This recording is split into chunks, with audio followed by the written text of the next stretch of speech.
Hi viewers, welcome to our channel. ప్రస్తుతం మనతో పాటు సీనియర్ జర్నలిస్ట్ దాము బాలా సార్ ఉన్నారు. వారితో మాట్లాడదాం. నమస్కారం సార్. పవన్ కళ్యాణ్ గారికి అండ్ చంద్రబాబు నాయుడు గారి మధ్య కొద్దిగా దూరం పెరిగింది. ఆయన అలిగారు, ఆయన పైన పవన్ కళ్యాణ్ గారు చంద్రబాబు నాయుడు గారి పైన అలిగారు. ఆ క్యాంప్ ఆఫీస్ కూడా ఇస్తా అన్నా కూడా వద్దన్నారని చెప్పేసి కొన్ని వార్తలు అయితే వైరల్ అవుతున్నాయి సార్. మరి అసలు ఏం జరిగింది వీళ్ళ మధ్య? క్యాంప్ ఆఫీస్ ఏదో ఇస్తా అన్నా కూడా ఈయన ఎందుకు వద్దు అనాల్సి వచ్చింది? అసలు ఏం జరిగింది? పవన్ కళ్యాణ్ ఈ 3.5 మంత్గా చూస్తే సైలెంట్గా ఉన్నాడు. ఎక్కడా కూడా చంద్రబాబు మీద కానీ ఎక్కడ విమర్శ లేదు. లోకేష్ మీద కానీ ఈ ప్రభుత్వం మీద ఏ రకంగా ఎన్ని ఘోరాలు జరుగుతున్నా మౌన మునిలాగా ఉన్నాడు. మొదటి నుంచి కూడా మనం చెప్పుకుంటున్నాం. మొన్నటికి మొన్న మచిలీపట్నంలో వాళ్ళ జనసేన నాయకులు ఇల్లు కూలగొట్టి అతని జనసేన నాయకుడి చేత తెలుగుదేశం నాయకుడు కాళ్ళు పట్టించుకొని ఆ వీడియో వైరల్ చేసినా కూడా పవన్ కళ్యాణ్ నాకు కనపడదు సార్ అన్నట్టుగా సైలెంట్గా ఉండిపోయాడు. సో ఈ స్థాయిలో ఇప్పుడు పవన్ కళ్యాణ్ చంద్రబాబు మీద అలిగాడు. ఈ కారణాలన్నీ మనసులో ఉన్నాయి ఆయనకి. అట్లనే ఆయన బయటకు వచ్చి మాట్లాడే పరిస్థితి లేదు. సో ఎందుకంటే ఇప్పుడు చంద్రబాబుకి పవన్ కళ్యాణ్ అవసరం ఈ 4-5 ఏళ్లలో లేదు. ఎందుకు? ఆయన మీద ఆధారపడి చంద్రబాబు ప్రభుత్వం ఫామ్ చేయలేదు. చంద్రబాబుకే 135 సీట్స్ ఉన్నాయి, బ్రహ్మాండమైన మెజార్టీ ఉంది. కాబట్టి పవన్ కళ్యాణ్ గట్టిగా గొడవ చేసి బయటికి వెళ్తే నష్టం పవన్ కళ్యాణ్కి తప్ప చంద్రబాబుకి ఏం లేదు. ఇప్పటికీ నెక్స్ట్ ఎలక్షన్లో మళ్ళీ వేరే విషయం. సో అందుకని పవన్ కళ్యాణ్ కూడా ఇది రాక 10 ఏళ్ల తర్వాత వచ్చిన అధికారం, ఇప్పుడు మనం ఏదైనా గొడవలు చేసి బయటికి వెళ్తే మనకే నష్టం అని సైలెంట్గా ఉన్నాడు అనేది ప్రధానంగా అందరూ చెప్తున్న మాట. సో ఆ యాంగిల్లో చూసుకున్నప్పుడు ఇప్పటివరకైతే ఎక్కడా కూడా పవన్ కళ్యాణ్ చంద్రబాబు మీద కానీ లోకేష్ మీద కానీ చిన్న విమర్శ చేయడం కానీ అసంతృప్తి కానీ ఎక్కడా కనబడలేదు. కానీ ఫస్ట్ టైం ఇప్పుడు చంద్రబాబు మీద లోకేష్ మీద పవన్ కళ్యాణ్ అలిగాడు అనే ఒక వార్త వస్తుంది. దీనికి ప్రధాన కారణం ఏంటంటే వీళ్ళు చంద్రబాబు విజయవాడలో క్యాంప్ ఆఫీస్ని పవన్ కళ్యాణ్ కోసం రెడీ చేశారు. జలవనరుల శాఖకు సంబంధించిన బిల్డింగ్ అది గవర్నర్పేటలో ఉంటుంది. దాన్ని ఇచ్చారు. దానికి సంబంధించి 82 లక్షలు ఖర్చు పెట్టి ఫర్నిచరు ఇతర సామాగ్రి అవన్నీ కూడా అక్కడ రెడీ చేశారు. దీన్ని వైసీపీ వాళ్ళు విపరీతంగా ట్రోల్ చేశారు. పవన్ కళ్యాణ్ ఏమో అసలు ప్రభుత్వం దగ్గర డబ్బులే లేవు, మొత్తం జగన్ అప్పులు చేసేసాడు, సో మాకు అసలు పేపర్లు కొనడానికి కూడా డబ్బులు లేవని గతంలో చెప్పాడు, స్టేట్మెంట్ ఇచ్చాడు. మా దగ్గర అసలు మా డిపార్ట్మెంట్లో ఎక్కడా డబ్బులే లేవన్న వ్యక్తి 82 లక్షలు పెట్టి ఆఫీస్ని ఫర్నిచర్ని ఇది చేయాలన్నా? ఆల్రెడీ అందులో ఇంతకుముందు కూడా వాడుకున్నదే, అది గవర్నమెంట్ మంత్రులు వాడుకున్నది. దాన్ని ఇప్పుడు పవన్ కళ్యాణ్ 82 లక్షలు పెట్టాలన్నా అనేది వైసీపీ వాళ్ళు ట్రోల్ చేశారు. సో ఈయన నీతులు చెప్తాడు కానీ ఆచరణలో ఉండదు అనేది వైసీపీ వాళ్ళు ట్రోల్ చేశారు. దీనికి మన పవన్ కళ్యాణ్ హర్ట్ అయినట్టు తెలుస్తుంది. ఎందుకంటే ఇదంతా కూడా తెలుగుదేశం వాళ్ళే చేశారు, నేను అడగలేదు. 82 లక్షలు పెట్టి నాకు ఇవన్నీ చేయమని నేను అడగలేదు, వాళ్ళే చేశారు. వాళ్ళే చేసి 82 లక్షలు దేనికి అయిందని వాళ్ళే లీక్ చేశారు.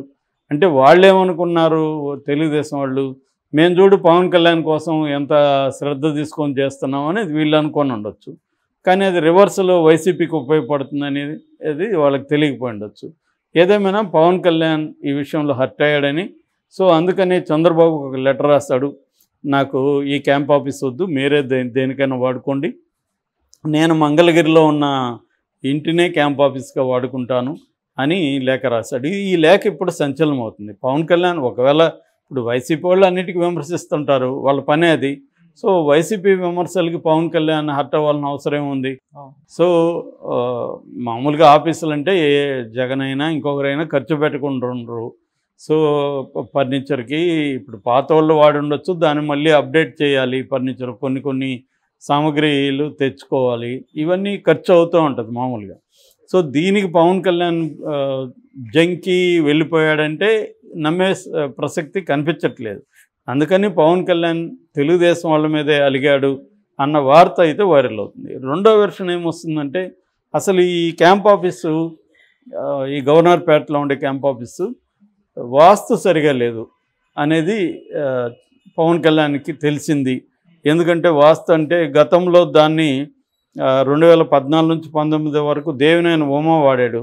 ఆ తర్వాత దేవినేని ఉమ ఏమయ్యాడో మనకు తెలుసు. ఆ తర్వాత బొత్స సత్యనారాయణ వాడాడు, తర్వాత అనిల్ యాదవ్ వాడాడు, వీళ్ళందరూ కూడా ఓడిపోయారు. సో అందుకని వీళ్ళలాగా మళ్ళీ నాకు బ్యాడ్ అవుతుందేమో ఈ ఆఫీస్లో ఉంటే 2029కి అని పవన్ కళ్యాణ్ అవాయిడ్ చేశాడనేది జనసేన వాళ్ళు ప్రచారం చేస్తున్నారు. ఎందుకంటే పవన్ కళ్యాణ్కి విపరీతమైన సెంటిమెంట్ ఉన్నాయని మనకు తెలుసు. ఆయన ప్రతిదీ సెంటిమెంట్లు, చివరికి ఉంగరాలు అవన్నీ కూడా వేసుకున్నాడు. ఆయన నాగా ఉంగరం అట్లాంటిది ఏదో ఉన్నాయి కదా, అవన్నీ వేసుకున్నాడు. సో అందువల్ల కూడా అయ్యుండొచ్చు అనేది ఇంకొక వెర్షన్. నిజంగా అలిగాడని వైసీపీ వాళ్ళు చెప్తున్నారు తప్ప నిజంగా అలిగాడా లేదనేది ఎవరికి తెలీదు. తెలుగుదేశం వాళ్ళు అయితే హర్ట్ అయినట్టు కనపడుతుంది. మేము ఇంత 82 లక్షలు ఖర్చు పెట్టి ఇస్తే దాన్ని వద్దంటాడు ఏంటి తను, అనవసరంగా ఇప్పుడు ఖర్చు పెట్టినట్టే కదా అనేది తెలుగుదేశం వాళ్ళ ఫీలింగ్. సో మేము ఇస్తే కూడా వద్దని వాళ్ళ ఇంటికి వెళ్ళడం అనేది తెలుగుదేశం వాళ్ళు హర్ట్ చేయనట్టుగా వాళ్ళు ఫీల్ అవుతున్నారు, ముఖ్యంగా చంద్రబాబుని. కాకపోతే ఏంటంటే చంద్రబాబు ఇట్లాంటివి చాలా చూశాడు కాబట్టి ఆయనకి he knows how to deal, ఇవేం పెద్ద విషయం కాదు. ఏదేమైనా పవన్ కళ్యాణ్ అలిగాడనే వార్త అయితే వైరల్ అవుతుంది. నేనైతే పవన్ కళ్యాణ్ నేను ఇంతకుముందు కూడా ఒక వీడియోలో చెప్పి 5 ఏళ్ళు చూడండి పవన్ కళ్యాణ్ కిమ్ కమ్ అనడం, సైలెంట్గానే ఉంటాడు. ఎందుకంటే ఆయనకి పదవి అనేది లేక వచ్చింది. 5 మంత్రిత్వ శాఖలు వచ్చాయి.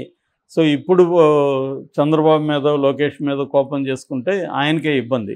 పవన్ కళ్యాణ్ తెలివైనోడు, అట్లాంటి పనులు చేయడు. ఆయన ప్రజల కోసం ఇంకొకరి కోసం నిలబడే వ్యక్తి కాదు, తన కోసం తను నిలబడే వ్యక్తి. సో అది ఆల్రెడీ క్లారిటీ అందరికీ వచ్చేసింది. ఎందుకంటే దారుణమైన వరదలు జరుగుతుంటే విజయవాడ ఆయన పత్తాలేడు, సింగపూర్ వెళ్ళాడు, మళ్ళీ వచ్చేదో దాన్ని కవర్ చేసుకున్నాడు.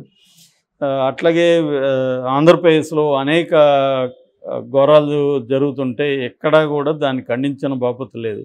తను ఒక మామూలు మంత్రిలాగా సైలెంట్గా పనిచేసుకుంటూ వెళ్తున్నాడు తప్ప ఒక పార్టీ నాయకుడిలాగా ప్రజలకి తాను కూటమి తరపున అనేక హామీలు ఇచ్చిన వ్యక్తిలాగా ప్రవర్తించట్లేదు.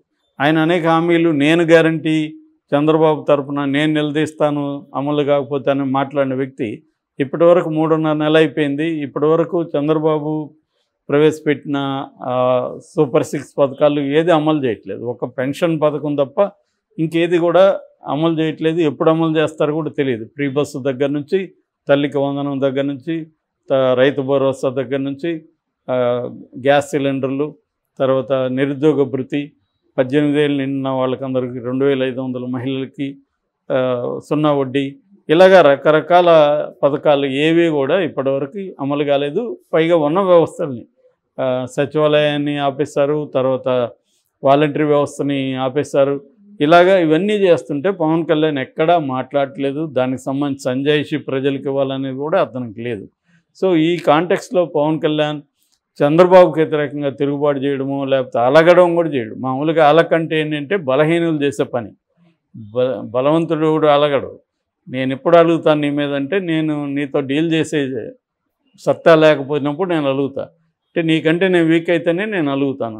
ఎవడైనా అలిగాడంటేనే అర్థం అది వీక్ పర్సనే అలుగుతాడు తప్ప బలం ఉండేవాడు కూడా అలగడు. ఎందుకంటే ఫేస్ చేస్తాడు. నీ వల్ల నాకు ఏదైనా అన్యాయం జరిగినా, నేను హర్ట్ అయినా